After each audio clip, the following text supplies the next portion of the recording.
Welcome back to another edition of Average Joe News Co. For our Friday edition, we have two stories, the first of which is Dr. Phil revealing that the White House asked him to review classified UFO files about a government cover-up in order to see how the public would react to them. Our second story is men-only gyms seeking to protect Christian men from lust. Let's get into it. Okay, let's go. For our first topic today, Dr. Phil, an ally of the president and member of the administration's Religious Liberty Committee, said that he was convinced that recently released UFO files reveal a government cover-up about the truth behind UFO sightings, including government agents treating President Trump like a temp employee and not sharing their full knowledge with him. He added that he's concerned about the moral and psychological impact of releasing information about UFOs to the public, which could prompt everything from spiritual crises to doomsday scams. Thank God Dr. Phil is brought in. They're getting the experts involved, guys. Don't worry. Open the door or I'm going to throw rocks through your windows, you dumb.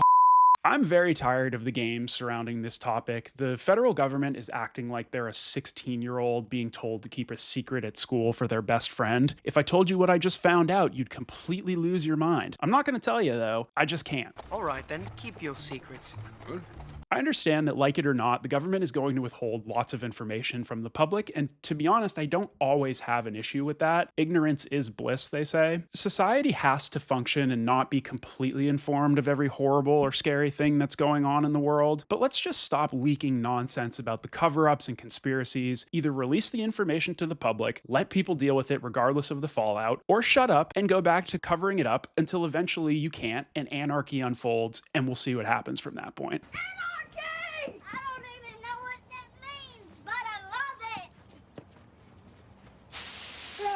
it. To hint at something you continually refuse to reveal just gives false validation to anyone with a ridiculous conspiracy theory they're trying to get out there, and collectively it just makes us all dumber. What you just said is one of the most insanely idiotic things I have ever heard. At no point in your rambling, incoherent response were you even close to anything that could be considered a rational thought. Everyone in this room is now dumber for having listened to it. I award you no points, and may God have mercy on your soul. Moving on to our second story, a male-only gym is open in Oklahoma City, and another is opening in Denver. The owners say that the gym is one of the most likely places that affairs and infidelity occurs, and the owner of the Denver location was quoted as saying, "I was tired of having nakedness shoved in my face every time I walked into a gym to train. I had to choose between honoring the Lord, honoring my wife, and guarding my eyes or training my body, so I quit 4 gyms." I'll spare you everything else about traditional values being the only way to save the country, blah, blah, blah. Look it up if you're more interested. First things first, if you can't simply exist in a public space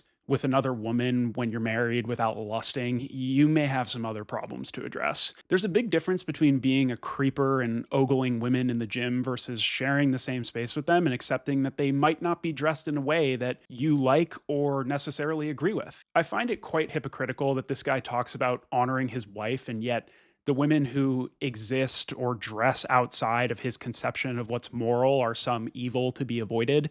The biggest red flag in a girl.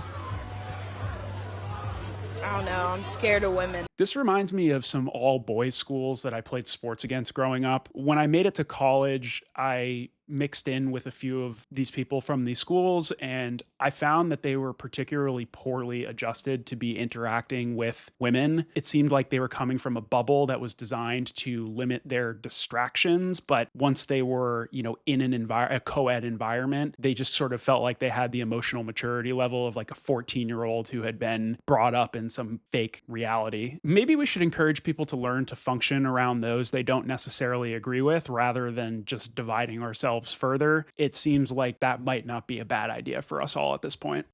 This is making insanely good sense to me. Moving on to sports, the Red Sox finally lost. After recording yesterday's episode, they had won 15 consecutive games, and they lost the second game of a doubleheader to the Baltimore Orioles. I just want to thank them for restoring the Boston fans' faith in them as a team. It really has been an amazing run to watch. I know that, the Boston sports media is very negative, and it is kind of crazy that 15 wins just put them back in the playoff race. But from where we came from to where we are to now, all I can do is thank them them for, at least making the next stretch feel like we're more competitive and in potential contention. Let's go Red Sox! For today's recommendation, we're going to get a little bit strange. I'm recommending the China Open Badminton tournament in Changzhou. If you like 200-mile-per-hour shuttlecocks and lightning-fast reactions, this is the sporting event for you. I do not know where you could actually stream this, probably on some bootleg site online. I don't recommend it. If you do, you should probably use a VPN. That's all I'm going to say about that.